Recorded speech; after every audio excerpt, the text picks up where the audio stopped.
Baik, kita mulai saja karena waktunya sudah lewat dari 5 menit ya, sesuai dengan kesepakatan. Bismillahirrahmanirrahim. Assalamualaikum warahmatullahi wabarakatuh. Waalaikumsalam warahmatullahi wabarakatuh, Pak. Ya, salam, Om Swastiastu, Namo Buddhaya, salam kebajikan. Pertama-tama saya ucapkan terima kasih kepada seluruh mahasiswa yang sudah bisa masuk di room ini untuk melaksanakan perkuliahan metodologi sejarah. Mohon maaf sebelumnya, tadi jadwal kita cancel karena memang ada kegiatan ya. Jadi saya harus mengganti mengganti jam ke waktu malam gitu ya. Tapi insya Allah semoga tidak merubah ya esensi perkuliahan kita dan substansinya gitu ya. Oke, pertama-tama selamat bertemu kembali di perkuliahan metodologi sejarah ya. Ini perkuliahan yang di kurikulum jurusan kita sebenarnya di semester 3 gitu ya. Dan memang pada kesempatan kali ini saya cukup berbahagia sekali karena memang ada mahasiswa yang terlibat dalam program pertukaran pelajar gitu ya. Jadi saya mengucapkan selamat datang kepada seluruh mahasiswa pertukaran pelajar. Semoga semuanya dalam kondisi sehat. Terima kasih Anda sudah bisa mengikuti perkuliahan kali ini. Mohon dinonaktifkan dulu suaranya ya, Saudara Muhammad Safwan.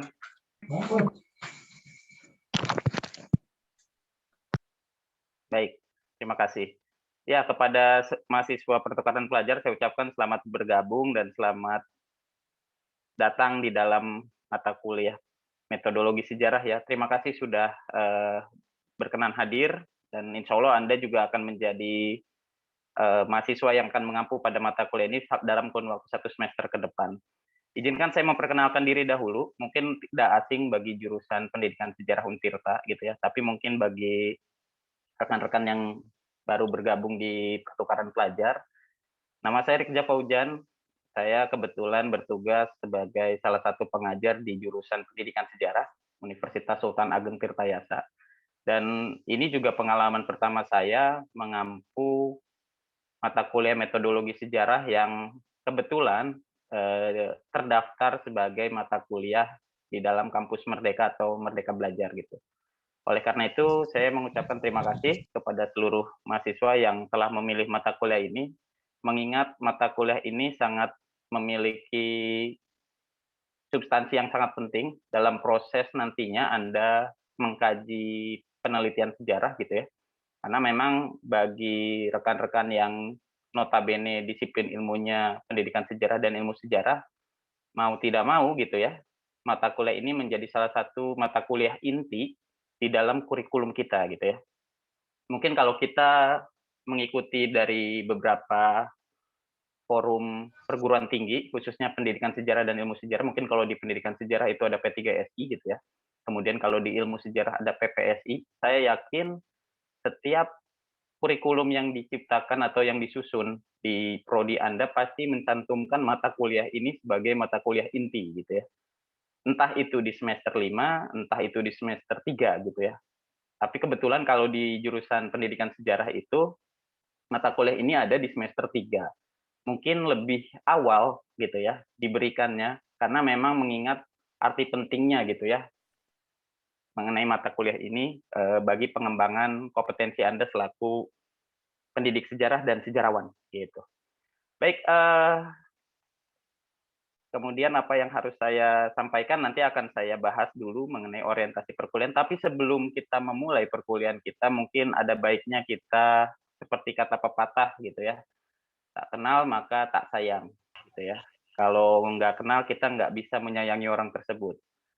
Dan kita perlu berkenalan satu dengan yang lain gitu ya. Khususnya ya sebagai tamu ya di jurusan kami harus berkenalan dengan tamu yang akan datang di jurusan kami ini.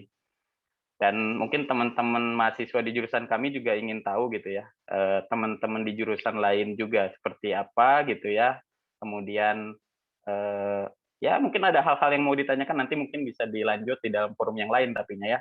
Tapi saya mencoba memfasilitasi saja bahwa mata kuliah ini diampu oleh 2 mahasiswa gitu ya, artinya mahasiswa yang reguler di Untirta dan mahasiswa pertukaran pelajar. Baik, saya akan coba memperkenalkan dahulu kepada semuanya, rekan-rekan di jurusan Pendidikan Sejarah Untirta. Ini ada 15 mahasiswa dari berbagai macam perguruan tinggi di Indonesia. Saya cukup bangga ini ya, artinya beberapa mahasiswa ini memang memilih mata kuliah ini mengingat ya salah satunya mungkin esensinya ya. Kemudian yang kedua mungkin nggak ada mata kuliah pilihan yang lain yang menurut mereka menarik, tapi saya tetap berpikiran positif bahwa Anda itu mengampu ini memang sesuai dengan basic dan background yang sedang Anda tekuni saat ini ya di dalam jurusan sejarah gitu. Pertama akan saya perkenalkan dahulu ketua kelasnya gitu ya. Mencalonkan diri sendiri dan tidak dipilih oleh saya, tapi secara aklamasi saja di WA Group dan akhirnya terpilih ya. Dan ketua ya, dan memang ini bagus sekali ya. Jarang-jarang ini perempuan mencalonkan diri dibanding laki-laki ya. Makanya kita mulai dulu ya dari ketua kelasnya, nanti akan saya sebutkan satu persatu. Baik, tinggal nanti berkenalan nama, asal perguruan tinggi, kemudian dari jurusan apa gitu ya. Mungkin boleh say hey kepada teman-teman yang ada di forum grup ini ya, gitu ya, atau forum atau ruangan ini gitu ya. Baik, saya mulai dari ketua kelasnya yaitu Suci Kurnia Putri. Boleh diaktifkan kameranya, on cam dulu. Silakan Suci Kurnia Putri untuk memperkenalkan diri terlebih dahulu. Ya, baik, terima kasih Pak. Sebelumnya saya mohon maaf karena harus off cam Pak, karena di sini lagi hujan Pak. Dari siang tadi hujan. Baik, silakan Suci, boleh. Silakan memperkenalkan diri dahulu. Nama, asal kampus, kemudian jurusan ya. Bismillahirrahmanirrahim. Selamat malam untuk Bapak dan rekan-rekan semua yang hadir di Zoom kali ini. Perkenalkan, saya Suci Kurnia Putri, mahasiswa pendidikan sejarah dari Universitas Negeri Padang. Kebetulan sekarang saya lagi di semester 5 di UNP. Baik. Dari Universitas Negeri Padang, ya Ibu. Saya nanti nyebutnya Ibu ini karena calon Ibu guru ya, karena di jurusan pendidikan sejarah. Salam untuk Ibu Fat ya, Suci ya. Iya Pak, iya Pak. Terus Ibu Miselia, ya itu adik kelas saya kebetulan ya. Salamkan juga Ibu Elva. Baik. Selanjutnya setelah Suci kita bergeser ke Indonesia bagian tengah. Silakan memperkenalkan diri. Syamita sudah ada belum? Syamita Fridayanti sudah masuk? Mohon nanti oleh Suci diinfokan ya di grup WA ya. Syamita sepertinya belum masuk. Oke, saya bantu memperkenalkan diri aja nanti ya Syamita. Jadi Syamita ini adalah mahasiswa dari perguruan tinggi Universitas Udayana di Bali ya, jurusan ilmu sejarah gitu ya. Jadi sepertinya belum masuk grup, tapi nggak apa-apa, kita lanjutkan kepada yang lain. Silakan kepada Dwi Ayu Ulansari. Sudah ada? Sudah masuk? Halo, Dwi. Halo, Pak. Ya, silakan Dwi. Boleh dinyalakan dong kameranya biar teman-teman di sini bisa melihat Dwi. Silakan Dwi untuk memperkenalkan diri terlebih dahulu.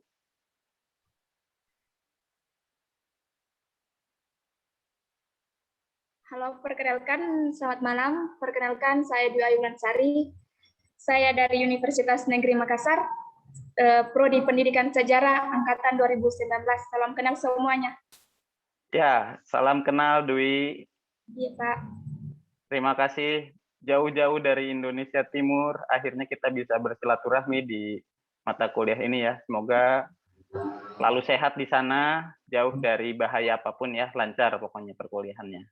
Amin, makasih Pak. Dan Universitas Negeri Makassar ini juga salah satu FKIP ya mungkin ya, karena Dwi di sini dari jurusan pendidikan sejarah ya. Iya Pak. Baik, terima kasih. Ini jauh sih yang ini ya, mahasiswa yang ini jauh juga nih. Kita langsung saja sebutkan, Nurhayati Rolobesi, silakan. Saya manggilnya apa ya ini ya, lebih enaknya ini. Nurhayati atau Nur atau Yati, silakan. untuk menyalakan kameranya terlebih dahulu. Berkenalan dengan teman-teman di sini. Silakan, Nurhayati Rolobesi. Silakan. Ya, Pak. Assalamualaikum warahmatullahi wabarakatuh. Semuanya. Nama saya Nurhayati Rolobesi, asal Universitas Patimura Ambon. Saya dari Prodi Ilmu Administrasi Negara. Oke. Terima kasih, Nurhayati Rolobesi. Wah, ini luar biasa ini ya. Disiplin ilmunya Pak. berbeda sedikit dengan kita ya. Tapi mengambil mata kuliah pendidikan, metodologi sejarah ini. Luar biasa, saya harus apresiasi.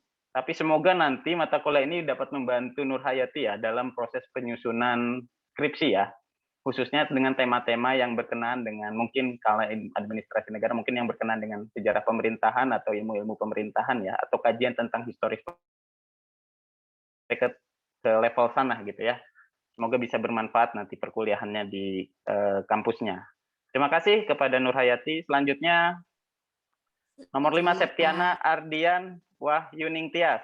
Silakan Septiana Ardian Wahyuning Tias untuk menyalakan kameranya terlebih dahulu. Halo, Assalamualaikum warahmatullahi wabarakatuh. Waalaikumsalam warahmatullahi wabarakatuh. Sebelumnya mohon maaf Pak, saya pakai laptop jadi ini nggak bisa on cam Pak. Oke, nggak apa-apa Septiana, silakan. Iya, perkenalkan nama saya Septiana Ardian. Saya dari Universitas Negeri Semarang, Prodi Ilmu Sejarah Angkatan 2019. Salam kenal semuanya. Ya, terima kasih Septiana Ardian Wahyuning Tias, lumayan panjang ya, jadi saya harus mengejanya. Semoga tidak salah. Jadi dari Universitas Negeri Semarang. Oh, Prof. Wasino ya. Kemudian Ya, betul Pak, Prof. Wasino. Prof. Wasino, yang saya tahu itu Pak Sabit. Pak Sabit ini kebetulan sama saya sekarang kuliah bareng di S3 UPI ya. Insya Allah jadi teman saya, teman sekelas kuliah. Baik, kita lanjut.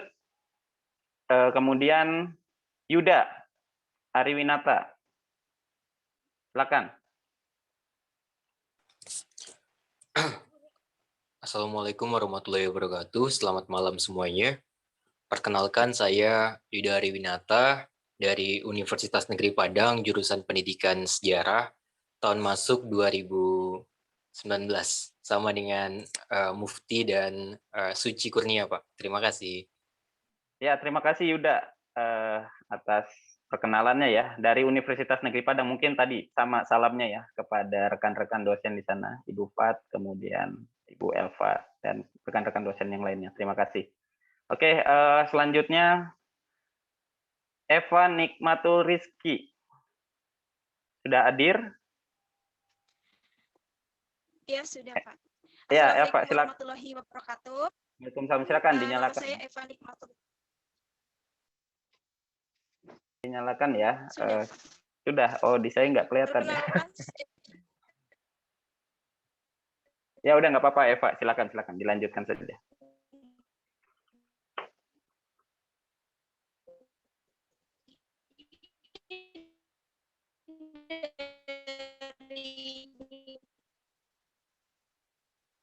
Oke, sedikit terputus-putus.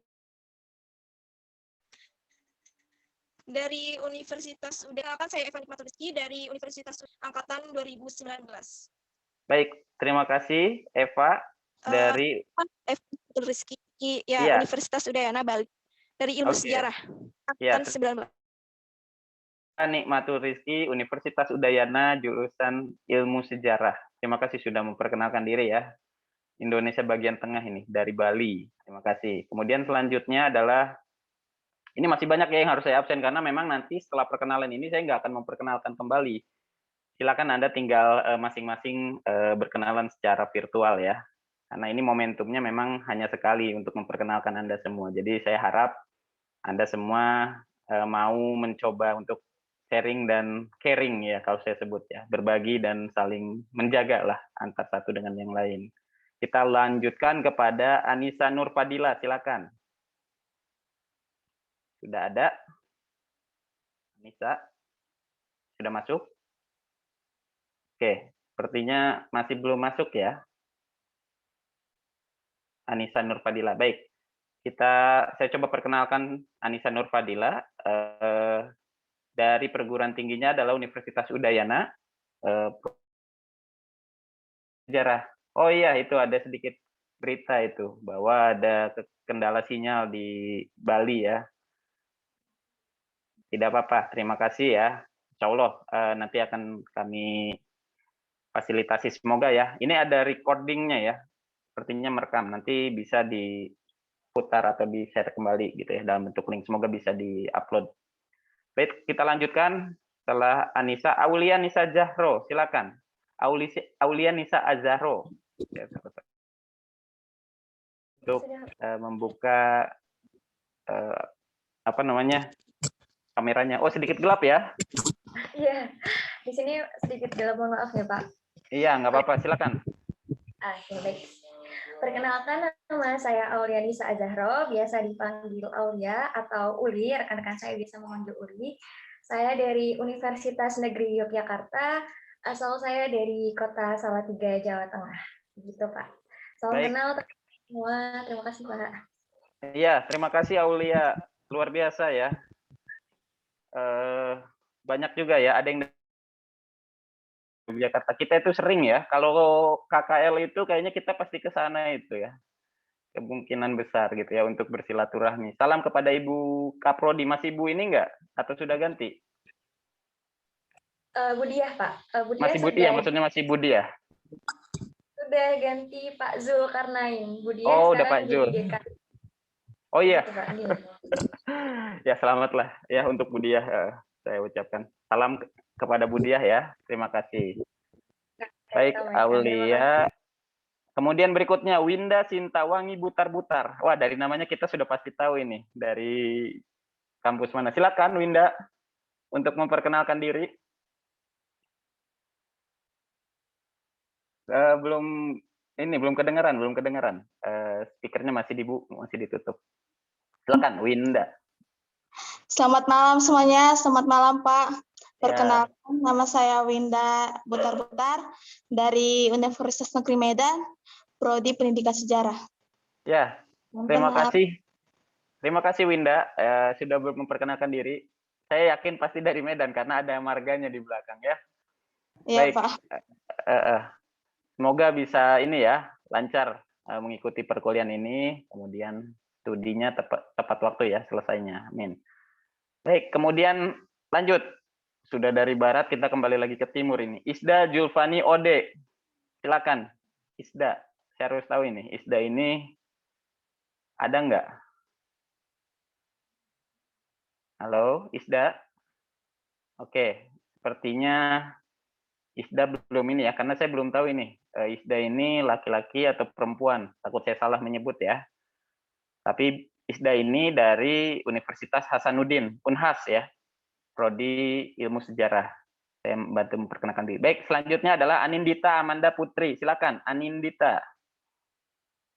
Untuk memperkenalkan diri kepada teman-teman di sini. Boleh sambil dinyalakan kameranya terlebih dahulu. Silakan, Anindita. Sudah masuk? Oke, sepertinya belum masuk ya. Baik. Baik, saya coba perkenalkan juga Anindita dari Universitas Udayana, Prodi Ilmu Sejarah ya. Sama seperti tadi ya, Eva gitu ya, dan Samita. Baik, kemudian ada Nurhalisa. Silakan Nurhalisa. Ada? Nurhalisa sudah ada di. Silakan untuk memperkenalkan diri, semoga tidak ada gangguan. Assalamualaikum warahmatullahi wabarakatuh. Selamat malam semuanya. Nama saya Nurhalisa dari Prodi Ilmu Sejarah angkatan 2019 dari Universitas Hasanuddin ke asal kota Makassar. Salam kenal semuanya. Terima kasih. Ya, terima kasih Nurhalisa dari Unhas ya, Indonesia Timur tuh ya, dari Universitas Hasanuddin. Wah, ini Unhas ini sangat terkenal pendekatan ini ya, kajian maritimnya luar biasa. Kita harus mengapresiasi wilayah timur ya. Unhas, Unpati, Udayana itu kuat sekali dalam penulisan sejarah maritim karena mereka memang secara historis adalah bangsa yang memang benar-benar berorientasi pada sektor kelautan ya. Kita harus apresiasi tulisan-tulisan dan karya beliau. Baik, kita lanjut ke mahasiswa berikutnya, Mufti Kamila. Mufti sudah masuk? Sudah, Pak. Ya, silakan untuk memperkenalkan diri. Sebelumnya, Assalamualaikum warahmatullahi wabarakatuh. Selamat malam, Bapak dan rekan-rekan semuanya. Perkenalkan, saya Mufti Kamila, mahasiswa Pendidikan Sejarah dari Universitas Negeri Padang. Salam kenal semuanya. Ya, terima kasih Mufti sudah memperkenalkan diri. Ya, salam juga pasti sama kepada teman-teman yang dari UNP. Ya, salam kepada Bapak Ibu dosennya. Semoga masih bisa diberikan waktu untuk silaturahmi ya. Baik, ini terakhir mahasiswa kita ya dari kampus Merdeka atau Pertukaran Pelajar. Saya akan bacakan dulu ya. Namanya lumayan panjang ini. Mikael Fari, silakan. Saya panggilnya apa ya? Mikael aja ya. Oke, silakan Mikael. Halo, Mikael. Ya, halo. Silakan, Mikael. Bisa dinyalakan layarnya? Ya, Pak. Kalau jaringan di Bali rusak, Pak. Oh, baik. Silakan. Oke. Ya. Silakan. Perkenalkan, nama saya Mikael Ilham Pranayapari. Biasa dipanggil Mio. Saya dari Prodi Ilmu Sejarah Universitas Udayana Bali. Terima kasih. Baik, terima kasih Mikael ya. Jadi Mikael adalah mahasiswa terakhir yang saya perkenalkan dalam program kampus mengajar atau pertukaran mahasiswa ya, atau pertukaran pelajar di sini. Oke, tadi sudah disebutkan bahwa lumayan banyak ya kampus-kampus yang terlibat dalam program pertukaran pelajar ini. Mungkin dari Untirta juga ada yang sedang keluar, ada yang ikut KKN Kebangsaan, ada yang ikut program Merdeka Belajarnya ya. Memang Kemdikbud ini sedang sangat berorientasi untuk mengembangkan kompetensi mahasiswa tidak berdasarkan basic tempat saja gitu ya, tapi untuk mendapatkan atau pengalaman dari tempat yang lain atau lingkungan yang baru. Saya harus apresiasi kebijakan Mas Menteri ini karena melalui beliau ini juga kita bisa bersilaturahmi dengan rekan-rekan yang lain.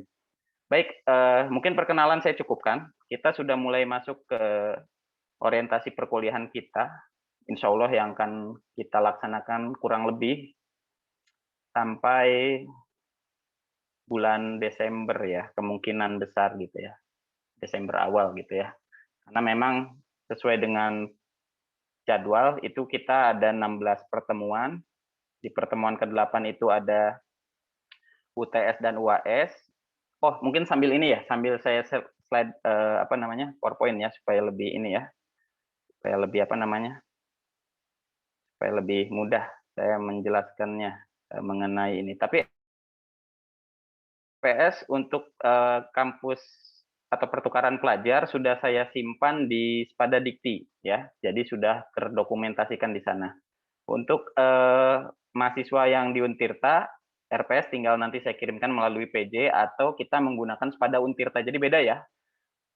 Platformnya kalau untuk pertukaran pelajar, Spadanya namanya Spada Dikti gitu. Kalau untuk mahasiswa Untirta namanya Spada Untirta ya. Jadi sama-sama media yang memfasilitasi platform kita untuk belajar. Nah, akan saya coba share screen ya.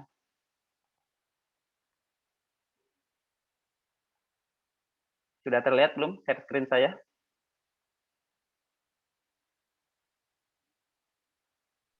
Terlihat ya? Sudah, Bapak. Baik, saya coba bagikan dulu. Oke. Ya, mata kuliah saya ini memang bernama metodologi sejarah ya. Insya Allah di pertemuan akan membahas dulu orientasi perkuliahan kita selama 1 semester ke depan. Mungkin ada sedikit tambahan materi mengenai ruang lingkup sejarah gitu ya, karena ruang lingkup sejarah ini masuk ke dalam salah satu pengenalan atau orientasi mengapa kita harus mempelajari sejarah pada dasarnya gitu ya, sebagai basic keilmuan kita saat ini. Ya, jadi orientasi perkuliahan kita mulai dulu. Oke, ini biodata saya, nanti silakan Anda bisa cek riwayat pendidikan dan segala macam itu bisa udah terdata di Sinta atau di Kemenristek. Dulu Kemenristek ya, sekarang Kemdikbud sudah ada. Kemudian saya nggak bisa memperkenalkan yang lain kecuali ya kalau dosen ya apalagi yang mau diperkenalkan selain publikasinya gitu ya. Dari sekian banyak tulisan saya, mungkin 50%-nya itu pendidikan, 50%-nya itu adalah sejarah. Jadi walaupun saya di jurusan sejarah, minat saya itu minat saya untuk menulis sejarah itu sangat tinggi dan beberapa tulisan sejarah saya juga sudah terpublikasi di di Google Scholar ya. Misalnya salah satu masterpiece yang saya bisa kaji itu saya taruh di paling awal ya tentang peran Laskar Rakyat dalam peristiwa Madiun Affair gitu ya tahun 1948. Ini saya melihat dari aspek tinjauan sosial dan militer pada masa fasenya itu kan periode-periode revolusi fisik ya sekitar tahun 45 sampai tahun 1949. Itu salah satu masterpiece yang bisa saya kerjakan lah.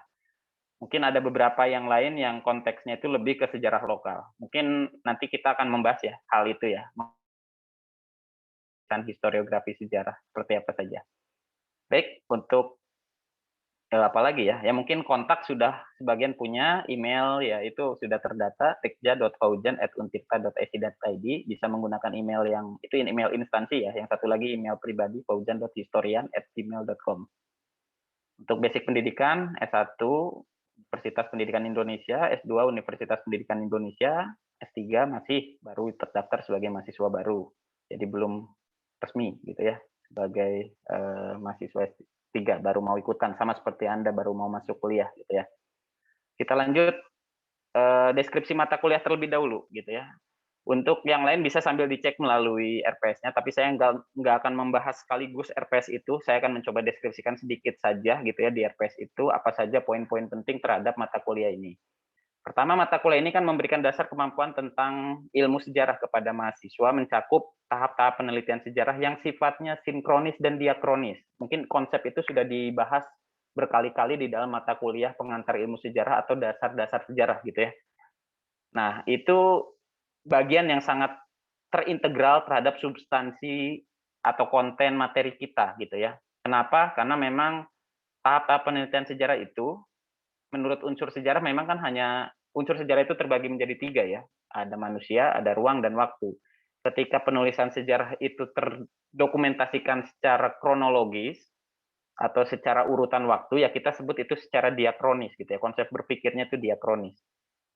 Tapi ketika dia melakukan proses pelebaran dalam konsep ruang, artinya melebar dalam ruang gitu ya, konsep berpikir sinkronis itu akan muncul di situ melalui pendekatan humaniora atau pendekatan ilmu-ilmu sosial. Jadi pasti nanti ada kajian-kajian tentang konsep pendekatan ilmu sosial atau kalau di dalam menurut Prof. Sartono itu adalah rapprochement gitu ya, ilmu-ilmu sosial terhadap ilmu sejarah gitu ya. Itu akan menjadi sebuah kajian yang menarik gitu ya nanti pada saat proses penulisan sejarah. Kemudian juga kita akan membahas mengenai objek sejarah, sumber-sumber sejarah yang kredibel, konsep objektivitas dan subjektivitas itu seperti apa, unit sejarah, corak, dan tipe penulisan sejarah. Saya harap dengan kemampuan itu mahasiswa mampu menjelaskan konsep sejarah sebagai peristiwa kisah dan ilmu. Mungkin sebagai seni juga nanti ya kita bahas. Serta mampu mengimplementasikannya dalam penelitian dan penulisan artikel atau skripsi. Harapannya sih sampai ke sana karena memang muara dari mata kuliah ini sebenarnya nanti ada mata kuliah selanjutnya kayak misalnya mata kuliah selanjutnya itu misalnya historiografi. Setelah historiografi ada mata kuliah selanjutnya misalnya seminar proposal gitu ya. Baru setelah seminar proposal ada mata kuliah skripsi gitu ya. Nah, tahap-tahap itu yang harus Anda lalui karena memang mata kuliah sejarah, metodologi sejarah ini adalah salah satu mata kuliah yang memang terintegrasi. Tidak mungkin kita tiba-tiba mengampu mata kuliah historiografi kalau mata kuliah metodologi ini tidak dibahas dulu di awal gitu ya. Kenapa? Karena metodologi ini memang berkenaan sekali dengan konsep sistematika. Istilah metode dan metodologi itu akan kita bahas minggu depan deh, ya supaya lebih clear gitu ya. Tapi kita bahas dulu konsep yang lebih sederhananya dulu tentang ruang lingkup sejarahnya itu seperti apa gitu ya. Dan ini tambahan bonus untuk Anda semua, mahasiswa juga akan dibekali, ini materi ini baru saya berikan di semester ini, mengingat pentingnya mengenai publikasi dan penyusunan artikel atau publikasi di jurnal gitu ya. Kenapa saya punya nilai tawar ini? Karena pada dasarnya manusia itu hidup untuk nulis. Nulis, nyatet gitu ya. Ketika catatan itu terdokumentasikan dan bisa dibaca oleh semua orang, artinya apalagi yang bisa kita lakukan selain mewariskan itu. Warisannya itu kita, hidup itu adalah tulisan kita. Apa yang bisa kita wariskan? Tulisan itu nggak bisa mati, tulisan itu akan tetap hidup. Makanya saya menginginkan Anda itu nanti minimalnya tahu cara submit jurnal ilmiah yang terakreditasi nasional, ya. Bagus. Dan saya rasa setiap kampus punya jurnal bagus. Saya sudah nulis di Universitas Negeri Padang, nunggu di review nih. Tulisan saya satu tentang sejarah ya, misalnya tulisan saya di UNP gitu ya, itu tentang bagaimana perkembangan kebudayaan Indis di Weltevreden, semoga segera direview ya, karena tulisan itu belum direview, udah hampir 2 bulan. Ya nggak apa-apa, mungkin menunggu giliran. Kemudian saya nulis di jurnal Walasuji. Walasuji itu saya kurang tahu ya, tapi di daerah Sulawesi sih. Jurnal itu saya nulis juga tentang konsep kota tamadun, Banten sebagai kota tamadun gitu ya, itu saya juga udah tulis. Kalau di UNY saya belum pernah coba, mungkin nanti akan saya coba ya. Nah, makanya bertemu dengan mahasiswa-mahasiswa di luar mempererat kita ya dalam hal publikasi dan penelitian ilmiah atau jurnal gitu ya. Kemudian aktivitas dan metode belajarnya ini pendekatannya memang student centered learning. Saya hanya menjelaskan, nanti lebih banyak Anda diskusi, membuka ruang publik diskusi, boleh berdebat. Ini ruang bebas, ini sangat demokratis. Adalah ketika debat itu menjaga nilai dan etika. Kemudian yang kedua tidak menyerang secara personal, dan yang berikutnya adalah tidak mengandung unsur sara. Bagi saya debat itu bagian dari hal yang biasa dalam ruang akademik. Jadi kalaupun Anda mau berdebat sampai setengah darah naik gitu ya, itu nggak masalah. Kenapa? Karena memang hakikatnya manusia itu juga untuk berdialektika juga ya. Gitu. Silakan, nggak apa-apa. Kemudian juga ada PBL, problem based learning. Problem based learning-nya itu apa nantinya? Sudah pasti, karena ini mata kuliah orientasinya adalah penelitian. Salah satu problem based learning yang akan saya minta dari Anda semua, termasuk mahasiswa yang pertukaran pelajar, adalah membuat proposal penelitian historis. Ya, itu nanti akan saya berikan materinya di pertemuan-pertemuan, ya nantilah ada ya. Pokoknya Anda cek aja di RPS-nya itu sudah ada. Kemudian juga ada collaborative learning. Collaborative learning itu yang tadi saya bilang ya, saya itu perlu memahami konteks kajian kedaerahan di wilayah ruang lingkup lain. Teman-teman di Untirta juga sama. Artinya kalau bahasa sininya itu, bahasa Sundanya nggak kurung batok gitu ya. Tidak berada di zona nyaman. Kita perlu mempelajari pendekatan-pendekatan dalam kajian-kajian sejarah di kampus lain. Mungkin kalau Udayana, apa yang lebih menjadi power gitu ya, kekuatan dari penulisan historis di sana. Dari Unhas apa? Dari Unpati, mungkin kalau Unpati memang karena Nur Hayati tadi prodi ilmu administrasi negara, ada beberapa hal yang mungkin nanti ada yang mungkin ditanyakan ya. Mungkin kalau dalam kajian historis mungkin masih belum banyak gitu ya. Tapi mungkin di aspek yang lain mungkin akan saya tanyakan. Nah, di Padang, di Medan gitu ya. Itu juga akan saya tanyakan di Jogja ya. Saya yakin Jogja itu penulisan historis, perspektif dari kajian budaya Jawanya sangat tinggi gitu ya, karena memang mereka ya atau konsep kedaerahan atau konsep wilayahnya sangat menunjang sekali ya penulisan sejarah lokal, terutama karena memang di sana banyak artefak, banyak benda-benda yang memang bisa dijadikan kajian dan materialnya banyak gitu ya. Memang saya harus mengapresiasi wilayah Jogja, Solo gitu ya, itu memang dalam proses perawatan benda cagar budayanya kita harus mengapresiasi sangat tinggi. Makanya selalu menjadi destinasi wisata gitu ya. Itu harus kita apresiasi. Dan satu lagi, bahasa yang digunakan dalam kuliah ini adalah bahasa Indonesia. Walaupun tadi saya mencoba menggunakan bahasa daerah, tapi saya harap Anda bisa memahami bahasa yang saya sampaikan ya. Oke, sampai sini ada yang mau ditanyakan dulu mengenai deskripsi mata kuliah sebelum kita lanjutkan. Sudah cukup? Semoga dipahami dulu ya untuk deskripsi. Ada lagi yang mau bertanya, silakan. Tidak ada? Baik. Kalau tidak ada, akan saya lanjutkan ke slide berikutnya. Nah, ini fokus kajiannya yang tadi saya bilang ya. Mungkin ini kita akan bertemu di beberapa pertemuan. Pertama, ruang lingkup ilmu sejarah hari ini. Kemudian ada perbedaan sejarah dan ilmu sejarah. Kemudian ada metode sejarah dan metodologi sejarah. Klasifikasi sumber data sejarah. Kalau Anda bisa bertemu dengan saya di pulau ini gitu ya, teman-teman yang dari luar daerah, saya pasti mengajak Anda semua ke Arsip Nasional, sudah tidak mungkin lagi ke tempat yang lain. Karena apa? Arsip lah, mau nggak mau kita harus ke Arsip Nasional. Karena di sana terdokumentasikan dengan baik arsip dari abad ke-16, mungkin kalau abad ke-16 itu sekitar tulisan tahun 1500-an, terdokumentasikan dengan baik di Arsip Nasional, baik itu arsip yang sifatnya statis dan dinamis gitu ya. Kenapa perlu sampai ke sana, ke Arsip Nasional? Ya, masterpiece-nya jurusan sejarah itu memang di situ. Tulisan-tulisan dari daerah pun, dari arsip daerah pun dilimpahkannya ke Arsip Nasional. Bahkan Arsip Nasional itu sudah terlink juga beberapa dokumen atau naskah kita di luar negeri ya, terutama dari KITL gitu ya, atau pengkajian sejarah di Universitas Leiden gitu. Itu sudah banyak. Kenapa juga banyak tulisan-tulisan Belanda ya, kita secara narasi historis kita sudah tahu bahwa kita lama dalam periode kolonial, otomatis sumber-sumber dengan menggunakan tulisan Belanda itu adalah sebuah kekhasan gitu ya. Bahkan kekhasan di beberapa kampus itu menjadi mata kuliah sendiri.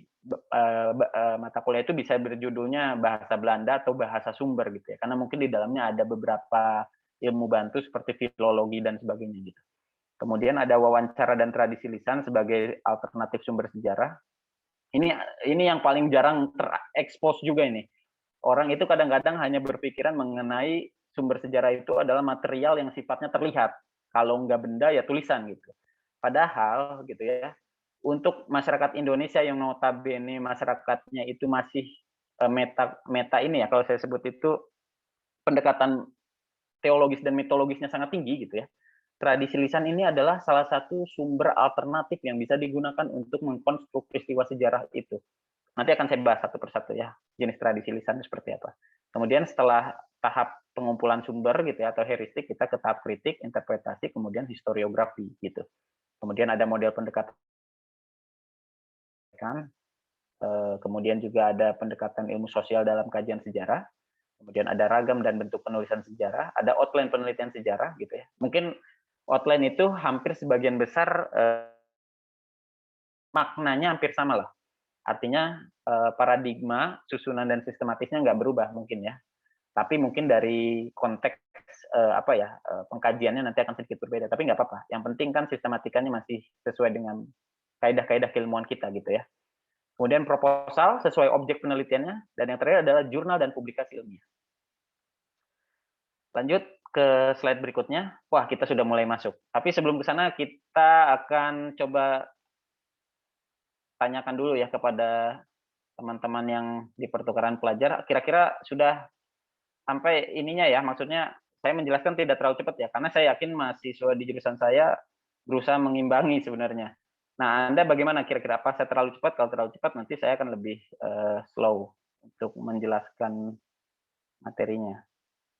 Sudah dicukupkan segini, artinya saya masih bisa ini ya, masih bisa ditangkap pesan-pesan dalam perkuliahan kita ya. Baik, kita sudah mulai masuk ke sedikit pengenalan mengenai sejarah. Ini sudah dibahas beberapa kali melalui proses perkuliahan di dalam mata kuliah pengantar ilmu sejarah. Mungkin hanya flashback mengulang ya.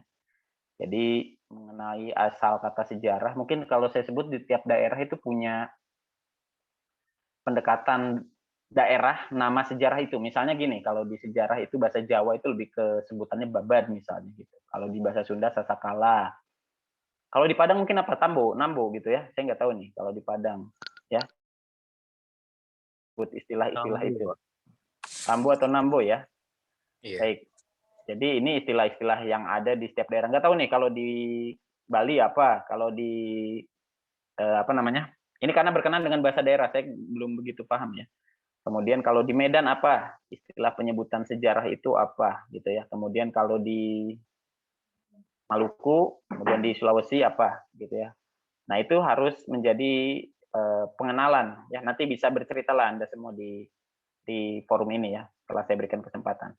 Jadi memang kalau berdasarkan cara narasi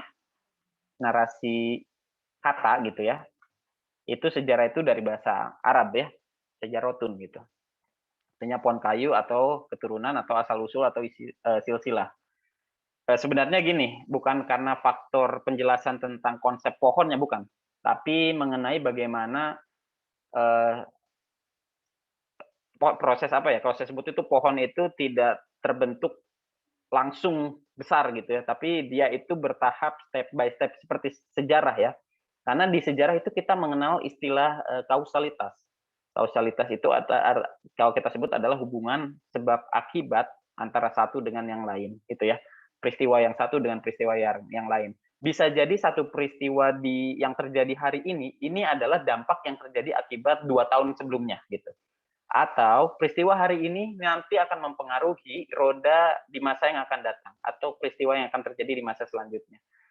Jadi sejarah itu tidak akan berhenti karena apa? Selama ada konsep waktu dan konsep ruang serta manusia di dalamnya, sejarah akan terus. Seperti kata pendapatnya Edward Halter gitu ya. Jadi bahwa penulisan sejarah itu sejarah itu kan unending dialogue katanya. Sejarah itu adalah dialog tanpa henti antara gitu ya, historian, sejarawan and his fact. Fakta-fakta sejarah yang dia miliki. Selama fakta sejarah itu masih ada, sumber sejarah itu masih ada, itulah sejarah masih ada dan masih ditulis gitu ya. Artinya kalau ditanya kapan sejarah itu berhenti, ketika waktu berhenti, ya, waktu berhenti itu kapan? Ya, kita sudah sama paham kapan itu waktu akan berhenti, di mana kehidupan ini akan berhenti. Gitu. Itu adalah berhenti, yang namanya penulisan terhadap sejarah. Gitu. Dalam bahasa Arab ini, pohon, kayu, keturunan itu juga merujuk pada konsep silsilah di dalam konsep di dalam sejarah ya. Memang kalau kita berbicara sejarah Indonesia, nuansa feodalisme kerajaan itu sangat tinggi gitu ya. Dan di situ kita bisa lihat. Saya juga memahami sejarah-sejarah sedikitnya gitu ya tentang kerajaan-kerajaan. Mungkin kalau kita lihat kan negara Kertagama juga udah ada yang diterjemahkan dalam bahasa Indonesia. Pararaton walaupun belum diketahui penulisnya, tapi kan sudah diterjemahkan di dalam bahasa Indonesia. Kemudian juga banyak prasasti-prasasti gitu ya, yang memang sudah diterjemahkan, karena memang kita punya filolog-filolog yang bisa menerjemahkan bahasa Sanskerta itu atau huruf Pallawa tersebut ya. Kemudian kalau dalam istilah Eropa atau Geschiedenis gitu ya, atau bahasa Belanda, sesuatu yang sudah terjadi, Geschichte gitu ya dalam bahasa Jerman, sesuatu yang telah terjadi, story dalam bahasa Inggris, bahasa Yunani atau bahasa Latin itu historia gitu ya. Kemudian ada riwayat atau hikayat, istilah-istilah lain dalam sejarah, ada kisah, ada tarikh gitu ya dalam bahasa Turki. Kita lanjut. Definisi sejarah sudah saya jelaskan juga tadi sebagian, tapi saya ambil yang versi Indonesia aja ya dari Muhammad Yamin. Nanti yang lain bisa sambil dibaca gitu ya. Jadi sejarah adalah ilmu pengetahuan dengan umumnya yang berhubungan dengan cerita bertarikh sebagai hasil penafsiran. Lihat dari konsep kata-katanya ya, penafsiran. Kejadian-kejadian dalam masyarakat manusia pada waktu yang telah lampau atau tanda-tanda yang lain. Jadi kalau ada kata penafsiran di situ harus dipahami ya, apa makna penafsiran itu? Artinya di dalam sejarah mengandung yang namanya interpretasi. Interpretasi itu adalah salah satu tahap di mana penulisan sejarah itu sudah dimulai ya. Bahkan sebelum historiografi, interpretasi itu adalah sejarawan itu sudah mulai menulis di situ. Ya. Gitu. Kita lanjut. Oke, ruang lingkup sejarah semua sudah paham, tanpa harus saya ulangi lagi, sepertinya juga sudah paham ya, bahwa di dalam ruang lingkup sejarah itu terbagi menjadi 4, sejarah sebagai peristiwa, sejarah sebagai kisah, sejarah sebagai seni, dan sejarah sebagai ilmu. Masing-masing punya maknanya. Artinya kalau sebagai peristiwa, sejarah merupakan rangkaian peristiwa dalam kehidupan yang tersusun secara berurutan. Ain Malik, artinya sangat tidak memungkinkan terjadi berturut-turut gitu ya, atau kejadiannya mungkin sekali dan tidak berulang gitu ya. Kemudian juga tidak mungkin persis kejadian itu seperti apa. Seperti saya kasih contoh gitu ya, Perang Dunia I dengan Perang Dunia II, judulnya Perang Dunia, tapi kejadian kemudian faktor latar belakang yang menyebabkannya dan peserta, saya sebutnya peserta ya, harusnya apa ya?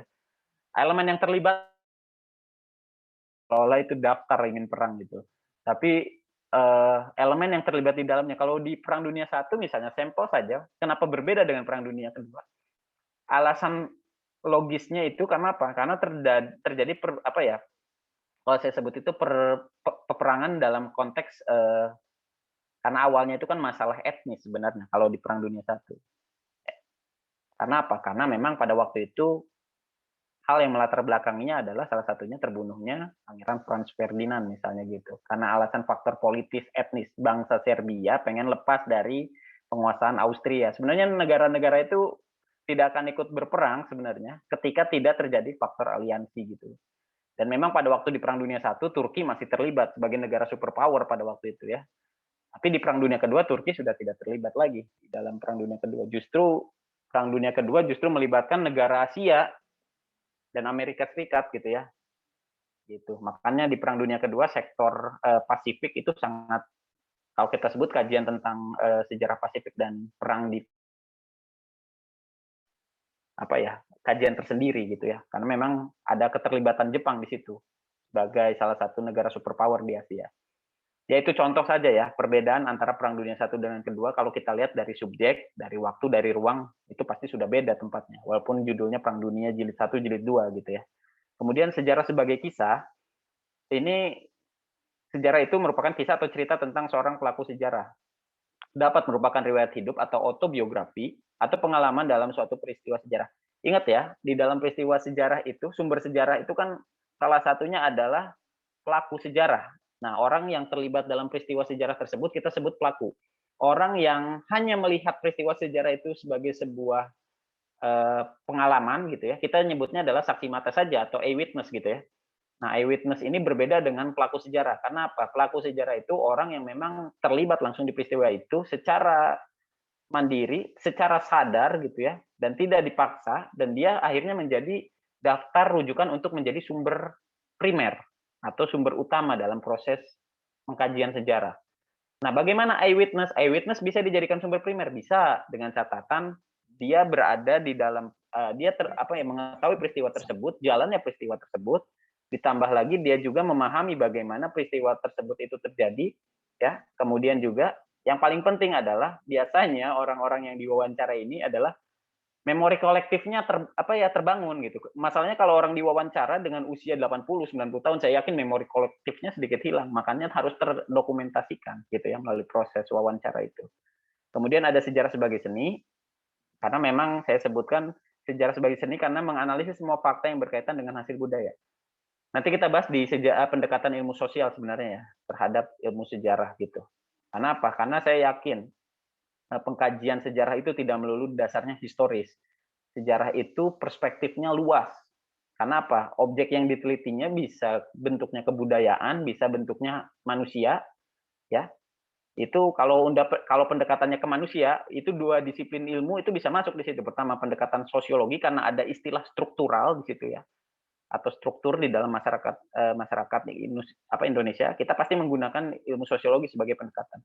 Satu lagi, kalau pendekatannya kajiannya kebudayaan, pastinya antropologi. Karena kan antropologi itu kan membahas mengenai kebudayaan dan hasil-hasil kebudayaan manusia gitu ya. Gitu. Jadi ada beberapa disiplin ilmu lah gitu ya yang nantinya akan bisa ini. Kemudian sejarah sebagai ilmu nanti kita bahas di pertemuan selanjutnya ya, minggu depan gitu ya. Bagaimana sejarah itu sebagai sebuah ilmu. Tapi sebelum ini kita flashback dulu. Baik, sebelum PowerPoint saya tutup, nanti akan saya putarkan lagi PowerPoint, tapi saya ingin diskusi dulu sedikit. Pertama, saya ini ingin mempertanyakan dulu, apa bedanya ilmu dengan pengetahuan? Apa bedanya sejarah sebagai ilmu atau sejarah sebagai pengetahuan? Silakan, ada yang mau memulai diskusi ini. Diskusi ini bebas ya. Silakan, siapa dulu? Tadi ada yang mau berbicara. Oke. Mikael Yohanes. Oke. Mio ya tadi namanya ya. Silakan. Tadi kalau dari segi katanya Pak, ilmu dan pengetahuan, secara simpelnya saya mengartikan sebagai kalau pengetahuan itu merupakan segala sesuatu hal yang manusia pikirkan gitu dan pahami, pengetahuan. Dan kalau ilmu itu sama, cuma bedanya itu kalau pengetahuan belum tentu ilmu, tapi kalau ilmu itu udah pasti pengetahuan. Itu sih Pak. Oke. Baik, terima kasih Mikael Yohanes jawabannya. Mungkin ini bisa membuka cara pandang Anda semua tentang konsep what is the difference gitu ya antara knowledge and science gitu. Ini pertanyaan dasar dulu.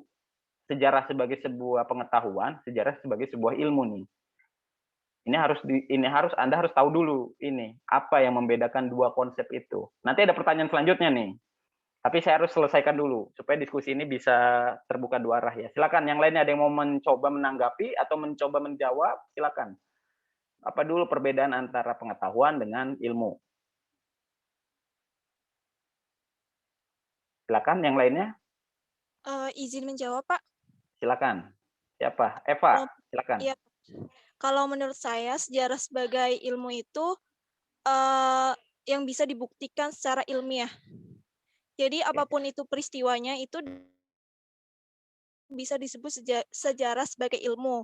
Sedangkan kalau pengetahuan itu sendiri itu cuman itu hanya merupakan suatu mungkin pengalaman yang hanya bisa diceritakan tetapi tidak harus membutuhkan kajian-kajian atau metode-metode ilmiah, Pak.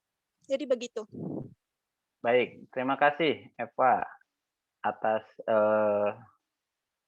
ya masukan kemudian juga pernyataannya ya, itu menjadi sebuah hal yang perlu kita cermati itu dari teman-teman yang sudah menjawab. Silakan kepada yang lain. Masih ada? Kalau tidak ada harus dikonklusikan nih, harus disimpulkan kalau belum. Ayo Pak, izin masuk. Oke, oh, izin masuk. Oke, saya persilakan dulu Efesus ya, nanti setelah ini baru Mufti. Silakan. Ya, menurut saya sejarah sebagai ilmu itu sejarah yang diartikan di sini itu yang sudah dilakukan penelitian-penelitian dan sudah terbukti bahwasanya di masa lampau itu sudah dilakukan penelitian dan jelas fakta sejarah yang menyebar luas hari ini itu memang fakta, sedangkan jika pengetahuan itu mungkin sebagai mulut ke mulut dan lain sebagainya begitu, Pak. Belum terbukti kebenarannya. Baik, hampir sama ya, sedikit tadi ya. Tapi memperkuat yang Eva nih dari Efesus. Terakhir ya, Mufti. Tadi Mufti, silakan. Baik Pak, izin berbicara. Menurut saya kalau sejarah sebagai ilmu itu untuk memperolehnya dibutuhkan metodologi dan metode. Sedangkan sejarah sebagai pengetahuan itu hanya sekedar common sense atau pikiran akal sehat yang semua orang bisa, seperti orang awam pun juga bisa. Terima kasih Pak. Sekian, sampai. Terima kasih. Sepertinya sudah dikonklusikan tadi oleh Mufti ya. Artinya kita sama-sama tahu ketika kita berbicara apa itu pengetahuan dengan sains, basic dari sebuah yang membedakannya itu adalah sistematika atau prosedur. Nah, itu. Artinya kalau kita katakan sejarah sebagai sebuah ilmu gitu ya. Sejarah sebuah ilmu itu di dalamnya sejarah itu memiliki tahapan-tahapan, memiliki sebuah benar metode dan metodologi gitu ya. Di mana metode dan metodologi itu menjadi tolak ukur sejarah itu menjadi sebuah disiplin atau kajian disipliner. Nah, ini kita nanti akan membahas bagaimana lahirnya ilmu sejarah pada akhirnya. Karena sejarah itu tidak melulu lahir tiba-tiba, enggak. Sejarah itu ada proses bagaimana. Jadi kalau ditanyakan bukan sebatas apa itu ilmu sejarah, tapi bagaimana sejarah lahirnya ilmu sejarah gitu. Nah, ketika kita membahas bagaimana proses lahirnya ilmu sejarah, kita harus memahami bagaimana munculnya terlebih dahulu sejarah gitu. Nah, tadi sudah disampaikan memang kalau pengetahuan itu terbatas pada akal manusia memahami sesuatu secara yang konkret gitu ya, melihat hal-hal yang di sekitarnya dalam perspektif yang dia ketahui saja, tanpa adanya prosedur-prosedur, tanpa adanya penyusunan-penyusunan teori, penyusunan-penyusunan konsep, generalisasi, sampai terbentuk sebuah struktur itu nggak ada. Makanya itu yang membedakan. Kalau pengetahuan itu tidak terstruktur, pengetahuan itu berbeda dengan ilmu, karena ilmu itu terstruktur. Ini kayak, saya ambil sedikit paradigmanya Thomas Kuhn ya, bagaimana sebuah struktur ilmu itu terbentuk. Jadi struktur ilmu itu terbentuk itu dimulai dari fakta dan data, kemudian ke konsep, kemudian ke generalisasi, kemudian ke teori, kemudian lahirlah sebuah disiplin ilmu gitu. Muara dari sebuah disiplin ilmu itu sebenarnya yang paling tertinggi adalah terbentuknya sebuah teori dalam prosesnya. Makanya di dalam sejarah ada teorinya nggak ada. Sosiologi memiliki teori banyak, antropologi ada teorinya nggak ada juga gitu. Nah, hal-hal itu yang harus dijadikan sebagai sebuah acuan atau referensi ya, atau preferensinya kita dalam mengkaji sejarah gitu ya, sebagai sebuah ilmu. Baik, kita nanti ada PPT lagi habis ini, tapi ada satu lagi pertanyaan kepada Anda semua, dan itu Anda harus diskusikan juga. Pertanyaan kedua, silakan bersiap-siap yang ingin menjawab ya, karena memang ini jumlahnya banyak, jadi saya harus melihat siapa yang lebih dahulu untuk berkomentar. Mengapa sejarah perlu direkonstruksi? Silakan. Ada yang mau mencoba? Ya sambil minum ya, supaya enak ya. Mohon maaf, sambil yang lain juga boleh ikut sambil minum kalau mau. Pertanyaan saya sama, mengapa sejarah perlu direkonstruksi?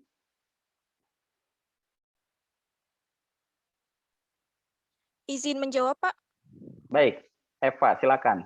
Ya, sejarah itu perlu direkonstruksi dikarenakan ditemukannya sumber baru, kemudian juga adanya interpretasi baru dan juga jiwa zaman. Jadi tulisan sejarah bisa dirubah sesuai dengan begitu. Baik, terima kasih Eva. Sudah hampir terjawab tuh ya. Yang lainnya ada yang mau menambahkan nggak? Silakan. Mengapa sejarah itu perlu direkonstruksi? Izin menjawab, Pak. Silakan, Mikael, Yohanes. Jadi pertanyaannya kalau kenapa sejarah harus direkonstruksi kembali, sebenarnya kalau yang tadi dikatakan oleh Eva sendiri, menurut saya sudah benar gitu. Dan kalau dari saya sendiri, kenapa harus direkonstruksi kembali? Karena sejarah itu ilmu yang tidak bisa dipisahkan dari ilmu-ilmu sosial lainnya, Pak. Dan budayanya juga, terus politiknya, serta yang lain-lainnya. Maka dalam penulisan sejarah sendiri, harus direkonstruksi kembali agar sejarah yang ada itu menjadi lebih lengkap dan lebih objektif. Itu Pak dari saya.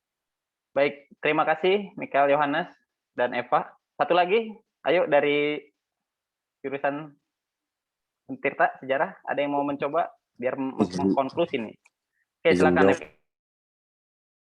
Saya kenapa sejarah itu perlu direkonstruksi karena untuk memperbaiki jika ada penulisan-penulisan sejarah yang tidak terbukti adanya. Contohnya seperti yang kita tahu bahwasanya di Indonesia sendiri hari ini tuh pelajaran di SMA tuh nggak pernah ada yang bahas setelah G30 SPK itu terjadi genosida.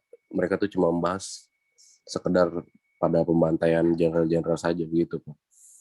Ya, konklusi Efesus ini mungkin sudah bisa kita ambil intisari dari mengapa sejarah perlu direkonstruksi.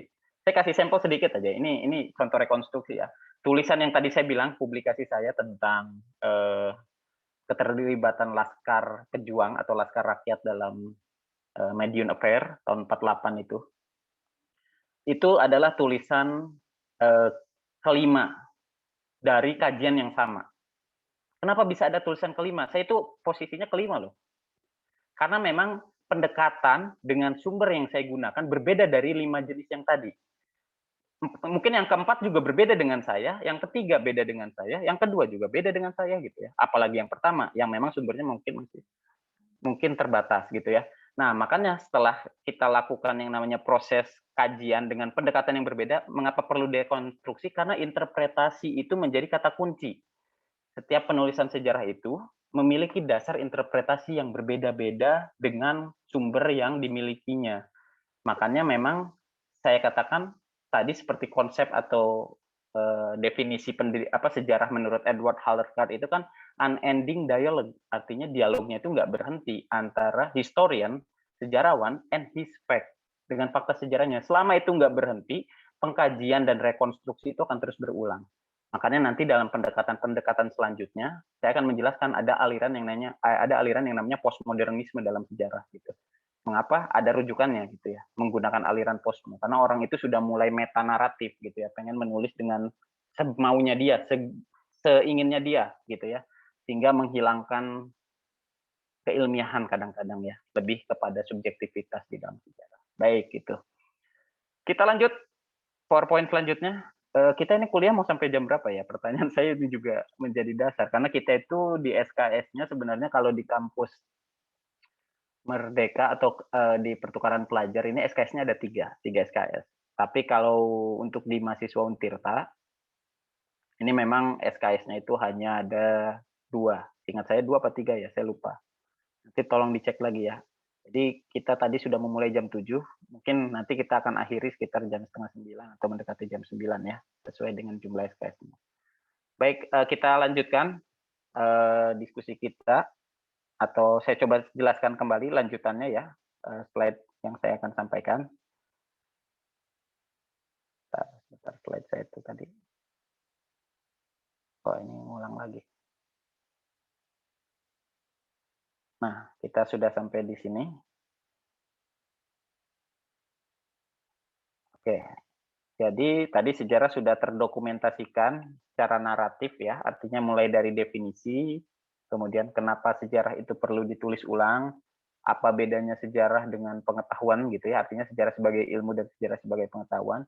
Dari situ kita akan memahami bahwa memang ini sebenarnya kalau kita sebut sejarah sebagai ilmu ini, makanya mata kuliah kita tuh judulnya adalah metodologi sejarah. Jadi kalau metode dengan metodologi, wah ini saya udah mulai masuk ke pertemuan kedua. Itu kan ada perbedaan dari konsep berpikirnya, dari konsep sistematikanya, ya. Makanya ada istilah metode dengan metodologi. Yang satu cara, yang satu lagi adalah ilmunya cara, atau kalau kita sebut teknik dalam cara atau pendekatan cara tersebut, gitu ya. Itu yang akan lebih kompleks, kompleks lah kalau saya sebut. Mengapa harus kita pelajari atau harus kita buat sebuah narasi metodologi sejarah, gitu ya. Karena metodologi sejarah ini pasti sangat kompleksitasnya sangat tinggi gitu ya. Makanya tadi ada beberapa kajian beda dengan sejarah itu sendiri. Nah, ciri sejarah sebagai ilmu tadi sudah disampaikan oleh beberapa mahasiswa tadi yang sudah melakukan membuat pernyataan gitu ya, bahwa memang salah satunya empiris. Empiris itu artinya bisa dibuktikan secara ilmiah. Kemudian mempunyai objek. Objek sejarah itu apa sih? Ada yang tahu? Manusia. Objek sejarah itu apa aja? 1, manusia. 2, ruang dan waktu. Ruang dan waktu. Baik, ruang itu nanti di dalamnya adalah komponennya, komponen bisa wujud. Kalau kita merujuk pada pendapatnya Surjono Sukanto gitu ya, budaya atau kebudayaan itu terbagi menjadi 3 unsur ya. Pertama itu ada yang namanya artefak, ada sosiofact, kemudian ada yang namanya mentifact gitu ya. Nah, atau kebudayaan gagasan atau ide gitu. Yang satu lagi sosiofact gitu. Kemudian mempunyai teori, ada teori di sejarah itu banyak. Beberapa teori yang digunakan di sejarah ada teorinya Ibnu Khaldun, ya. Kemudian ada teorinya Mark Bloch gitu ya, itu juga dipakai. Ada Arnold Toynbee, kemudian ada siapa lagi ya? Banyak lah gitu ya. Saya nanti harus membaca lagi nih ya. Saya sedikit lupa tuh beberapa teori-teori di dalam sejarah itu ya. Tapi beberapa teori-teori itu menjadi dasar rujukan gitu ya. Bagaimana pendekatan sejarah. Oh ya, satu lagi banyak tuh. Karl Marx juga bisa digunakan teorinya dalam sejarah yang mengenai konflik atau kelas sosial. Walaupun sebenarnya pendekatannya pendekatan sosiologi sih. Tapi teorinya itu masih bisa kita lihat dalam struktur kajian sejarah, itu masih bisa sering digunakan ya. Kemudian ada generalisasinya di dalam sejarah, dan satu lagi dia memiliki metode. Ciri-ciri ilmu ya. Kemudian kegunaan sejarah sebagai ilmu secara intrinsik ya, sejarah sebagai ilmu, kemudian sejarah sebagai pernyataan pendapat. Tadi kan banyak yang berpendapat ya. Menurut saya pendapat-pendapat yang tadi dikeluarkan itu sudah berdasarkan argumentasi dan kemampuan Anda membaca gitu. Jadi saya tahu bahwa pendapat itu adalah hasil mengolah pengetahuan gitu ya. Hasil mengolah pengetahuan yang sudah kalau saya sebut itu di otak itu sudah terisi oleh hal-hal tersebut, kemudian Anda keluarkan dengan gaya bahasa yang menurut Anda gitu ya. Itu menurut saya bagian dari sejarah sebagai itu ya, pernyataan pendapat gitu ya. Kemudian sejarah sebagai cara mengetahui masa lampau dan sejarah sebagai profesi. Ini bagi jurusan pendidikan sejarah sudah otomatis ya. Artinya Anda itu disetting untuk menjadi calon tenaga pendidik yang nantinya mumpuni dalam konsep atau dalam disiplin ilmu sejarah, mengajarkan subjek sejarah di dalam kurikulum nasional kita ya, sebagai mata pelajaran yang memang memiliki peran sangat tinggi, memiliki unsur yang sangat banyak berkenaan dengan jati diri bangsa gitu. Kalau di dalam ilmu sejarah sebagai sebuah profesi, Anda akan lebih fokus ke dalam kajian sebagai peneliti, kemudian juga sebagai widyai suara gitu ya. Kemudian juga Anda bekerja di dalam sektor-sektor yang lebih konkret, misalnya arkeologi, kemudian juga pendekatan-pendekatan, bisa jadi edukator museum juga gitu ya. Itu adalah hal-hal yang memang menurut saya bisa dijadikan orientasi. Bahkan menurut saya sejarah sebagai profesi ini Anda bisa buka travel ini ya, agent gitu ya, bisa dengan ya mengunjungi situs-situs kesejarahan dan kemudian menawarkan nilai jual lebihnya, profitnya kepada para wisatawan. Ini kegunaan secara intrinsik ini. Jadi Anda bisa memanfaatkan kalau saya sebut itu pengalaman-pengalaman Anda selama kuliah, kemudian Anda terapkan dalam disiplin ilmu Anda masing-masing. Baru secara intrinsik ini berkenaan dengan norma dan etika. Sejarah itu sebagai pendidikan moral. Artinya kalau udah tahu orang dulu itu melakukan kesalahan di masa yang lampau, harusnya gitu ya, kita sebagai orang yang hidup di masa depan gitu ya, itu harusnya melihat bagaimana secara wise dulu pernah dilakukan oleh orang-orang tersebut. Makanya ini ada pendidikan moral ya di situ ya. Kalau dulu udah tahu bahwa genosida itu nggak boleh, atau genosida itu sudah pernah dilakukan dan itu berdampak sangat berat bagi, kalau kita menggunakan konsep pelanggaran HAM gitu ya, ya sudah, itu berarti tidak boleh dilakukan saat ini. Karena itu bertentangan dengan groundslug kita ya, undang-undang dasar gitu. Udah tahu nggak boleh gitu. Kalau nggak boleh ya jangan dilaksanakan kembali. Makanya ketika ada yang hadir dengan cara atau gaya baru, kita harusnya sudah bisa memahami bahwa ini akan bentuknya nanti ke sana, dan itu kita harus sudah ada upaya preventif gitu yang mencegah dulu sebelum kejadian gitu ya. Kemudian sejarah sebagai pendidikan artinya nalar. Kemudian sejarah sebagai pendidikan politik, wajar dong, belajar sejarah kan belajar politik ya. Jadi kita sudah mengetahui hal-hal yang teknis gitu bahasanya ya, bahwa yang namanya orang yang terlibat di politik itu bukan kosong pikirannya, ada, dia punya sesuatu yang mungkin kita nggak tahu gitu ya. Entah pengalaman secara pribadi, kemudian entah pengetahuannya di dalam sejarah. Dia paham itu. Kemudian sejarah sebagai pendidikan kebijakan, ya kita nanti berkenan dengan bagaimana orientasi negara kita selanjutnya, kebijakan yang akan diambil oleh pemerintah. Kalau nggak berkaca dari sejarah ya, kembali lagi, mau dibawa kemana negara ini ya? Apakah Indonesia masih kuat nanti 100 tahun ke depan dengan nama Indonesia? Kita kan nggak tahu. Masih seperti sekarang gitu ya. Apakah kata Indonesia itu menjadi kata yang wajib ketika konsep memahami integrasi aja kita nggak paham gitu ya. Kenapa kita harus berdampingan hidup itu? Kalau orang nggak tahu cara hidup berdampingan, ya buat apa gitu ya? Lama-kelamaan Indonesia ini udah nggak ada. Gitu. Kemudian sejarah sebagai pendidikan perubahan dan sejarah sebagai pendidikan masa depan. Oke, tadi fungsi sejarah sebagai ilmu, saya akan lewat aja, karena memang ini sudah tadi disampaikan, fungsi rekreatifnya, inspiratif, dan instruktif. Ya. Rekreatif itu kita berkenan dengan ya, kalau kita sebut itu ya rekreatif, hiburan, jalan-jalan ya. Having fun, itu masuknya di rekreatif. Tapi having fun-nya, having fun akademis, rekreatifnya sudah pasti. Artinya tidak melulu seputar jalan-jalannya saja. Ya. Dan kalau rekreatif pun kita harus menjaga bahwa vandalisme itu nggak boleh gitu ya. Kita harus paham itu. Dan semua daerah di tempat kita ini punya situs sejarah. Saya yakin di Bali banyak gitu ya. Itu sudah bagian dari wisata internasional. Kalau di Bali sudah nggak usah diragukan. Banyak wisata sejarahnya juga. Ya, ada macam-macam ya di Bali ya mungkin. Kemudian di Makassar juga ada banyak di sana. Ya. Kemudian di Ambon itu ada pasti semua tempat-tempat itu memiliki fungsi rekreatif. Kenapa? Di situ ada living monument, mungkin ada dead monument di sana ya. Jadi pasti banyak orang yang berkunjung ke tempat itu. Di Banten atau di Untirta atau di Serang gitu ya, di Provinsi Banten. Wah, itu udah nggak usah ditanya juga. Banyak tempat juga. Di Padang juga banyak gitu ya. Dan semua daerah. Kalau di Jogja udah nggak usah ditanya ya. Itu wisata yang sangat rekreatif. Hampir semua orang berkunjung ke sana ya. Karena apa? Selama Borobudur masih dijadikan sebagai warisan budaya benda gitu ya oleh UNESCO, ya selama itulah gitu. Kita akan terus berkunjung ke Jogja karena Jogja itu istimewa gitu ya. Kemudian ada fungsi inspiratif, ada fungsi instruktif ya. Ini nanti kalau instruktif itu dalam kegiatan pembelajaran. Baik, kita coba lanjutkan lagi. Sejarah peristiwa sudah, saya akan bahas lagi. Sejarah sebagai peristiwa juga sudah. Sejarah sebagai kisah. Nah, tadi saya sedikit membahas ya, jadi sejarah sebagai kisah itu tidak semata-mata sebagai narasi autobiografi saja, tapi di situ juga ada rekaman peristiwa masa lalu yang dapat dibaca secara berulang-ulang. Kadang-kadang saya berpikir ya, orang yang menulis autobiografi itu benar-benar dia melakukan observasinya itu bukan partisipan lagi, dia benar-benar deep interview gitu ya, mencoba mengorek kehidupan pribadi seseorang, apalagi dia pelaku sejarah gitu ya. Saya ambil sedikit autobiografi yang bisa Anda baca sebagai seorang sejarawan ya.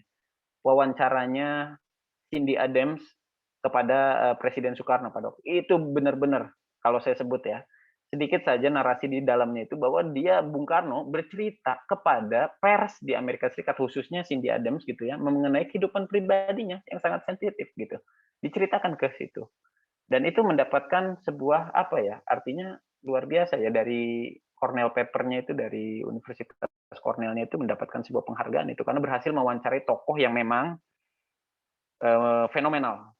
Karena Bung Karno pada waktu itu memang kalau kita sebut adalah salah satu leading gitu ya, atau person who leading the Asian gitu. Kalau ada majalah Times waktu itu mungkin Bung Karno harusnya masuk di situ itu. Jadi sudah masuk ke dalam kategori orang yang berpengaruh pada waktu itu, sekitar kurun waktu itu ya. Nah, ada beberapa sumber sejarah sebagai kisah. Pertama, ada yang pernah lihat buku-buku ini? Udah pernah lihat ya? Ini buku-buku wajib yang biasanya harus dimiliki oleh sejarawan. Seberapa banyak buku yang Anda miliki juga belum tentu menjamin seberapa banyak pengetahuan yang kita dapat.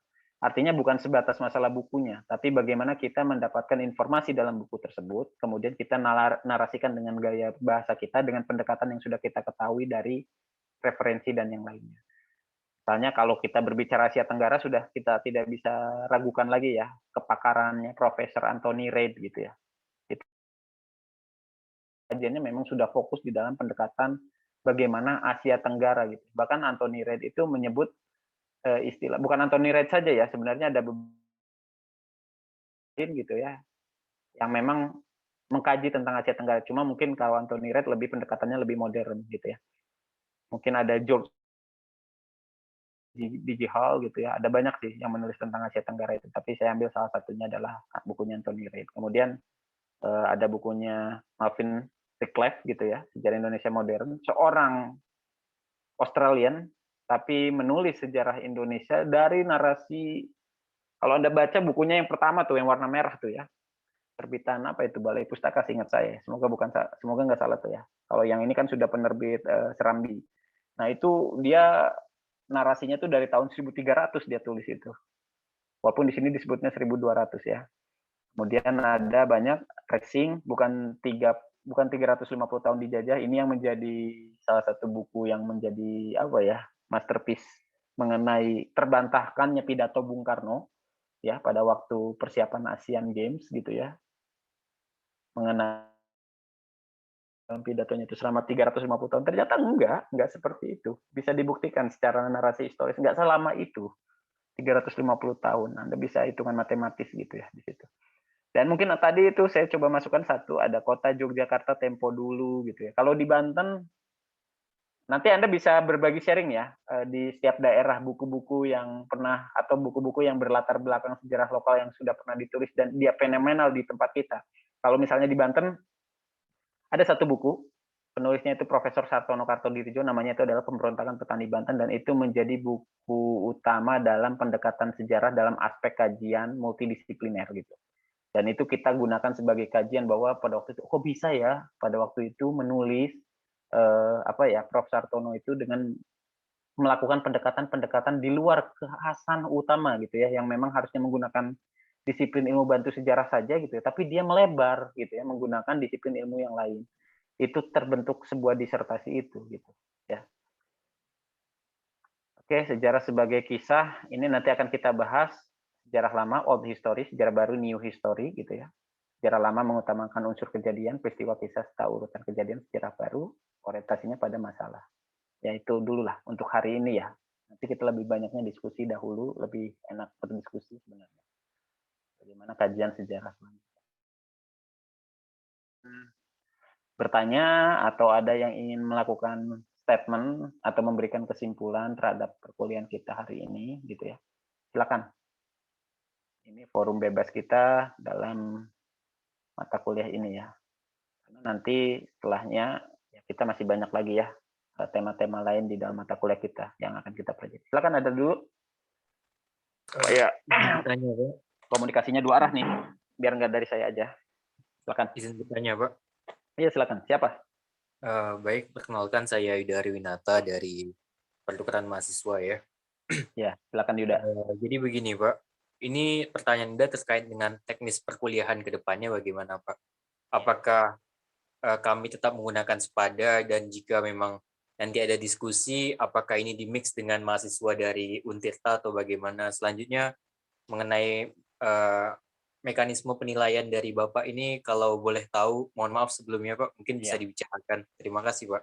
Baik, terima kasih. Memang tadi di awal saya tidak menyebutkan ya bagaimana prosedur penilaian, kemudian juga teknis pembelajaran. Jadi pembelajaran kita itu yang tadi saya sampaikan memang semua memiliki platformnya masing-masing.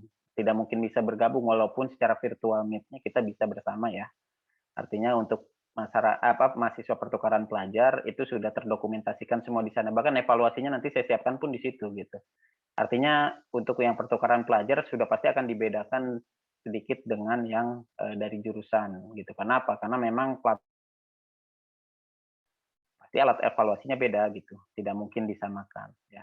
Mungkin Anda nanti udah bisa cek di pertemuan pertama ini di platform Sepada Dikti Anda sudah ada itu tuh forum diskusi di situ. Itu berarti sudah mulai masuk tuh bagaimana saya melakukan prosedur penilaian mengenai konklusi atau apapun sesuai dengan yang tadi saya tanyakan ya, karena sudah saya buat. Nah, untuk mahasiswa nanti kita juga sama, kita menggunakan Sepada Untirta. Tapi memang untuk yang Sepada Untirta ini sampai hari tadi ya saya cek itu ada beberapa mahasiswa yang belum terdaftar, kemudian yang kedua masih ada kendala teknis. Nanti nunggu help desk-nya aja ngasih tahu ya, dan sejauh mana ini bisa digunakan. Kemudian kalau untuk prosedur penilaian, ya kita ada UTS, ada UAS gitu ya. Cuma untuk penilaian yang seperti apa? Nah, inilah yang saya utarakan sekarang. Karena saya itu menilai juga bukan hanya sebatas dari faktor pengetahuan ketika Anda mengerjakan soal UTS atau UAS. Kenapa? Jujur, untuk menilai prosedur itu akan sulit dengan kondisi daring. Karena kita tidak bisa melihat bahwa mengerjakannya itu secara objektif, jujur, dan sebagainya kan kita nggak tahu. Makanya ada penilaian project. Penilaian project itu apa? Bisa saya gunakan penilaian atau project yang sudah Anda buat gitu. Nanti pada akhirnya kan saya meminta Anda untuk menulis, saya meminta Anda untuk mencoba untuk memperkenalkan jurnal atau melakukan review jurnal. Itu juga bagian hal menurut saya menjadi bagian penilaian ya. Karena apa? Kalau dalam proses penilaian ya itu salah satu portofolio yang harus dikumpulkan, harus diserahkan kepada saya. Kita berusaha objektif, berusaha untuk mengerjakan dengan baik apapun tugas tersebut ya. Jadi itu nanti akan saya pikirkan secara teknis karena memang ini kan berbeda ya. Saya juga kalau masih hanya mahasiswa Untirta saja mungkin ada penilaian-penilaian yang sebenarnya sudah ada di kepala saya. Cuma kan ini prosedurnya saya harus menilai mahasiswa pertukaran pelajar. Tapi insya Allah semuanya terdokumentasikan di Sepada Dikti deh. Intinya gitu ya. Tidak ya. Jadi tetap mengecek Sepada Diktinya, lihat di situ apa saja nanti yang akan diberikan penilaiannya gitu ya. Karena memang kalau kita sebut ya harus ada penilaian karena kita kan tidak bisa memukul rata semua orang. Oke, seperti itu ya. Baik, ada yang mau mempertanyakan lagi apapun silakan. Kalau berbicara tadi sudah saya jawab. Yang jelas gini, kalau di kampus Untirta nilai itu nanti ada keluar di apa ya, di akadnya lah kalau kita sebutnya. Kalau di pertukaran pelajar nanti mungkin akan diserahkan formnya itu kepada koordinator di Kemdikbud gitu ya, nilai-nilai tersebut seperti apa, apakah dengan grade, apakah dengan pokoknya yang jelas pada dikti itu akan dinilai, akan direview oleh para review berjalan atau tidak. Kalau nggak berjalan kan walaupun saya memberikan instrumen sebanyak apapun kalau Anda mahasiswa pertukaran pelajar tidak terlibat dalam proses pengerjaannya, buat apa saya buat soal tapi kalau nggak dikerjakan kan logika gitu. Jadi saya harus memastikan juga bahwa Anda itu memang bersedia mengikuti perkuliahan ini dengan baik selama 1 semester gitu ya. Dan memang karena Anda sudah terdaftar gitu ya, mata kuliah ini kan semoga nanti di kampus masing-masing bisa dikonversi ya ke dalam mata kuliah metodologinya. Jadi tidak perlu lagi mengampu metodologi di kampus yang kampus asal gitu ya. Semoga berharap ke sana gitu. Kalau yang biasanya sih kayak gitu, jadi ada konversi mata kuliah. Baik, ada lagi yang mau ditanyakan? Silakan.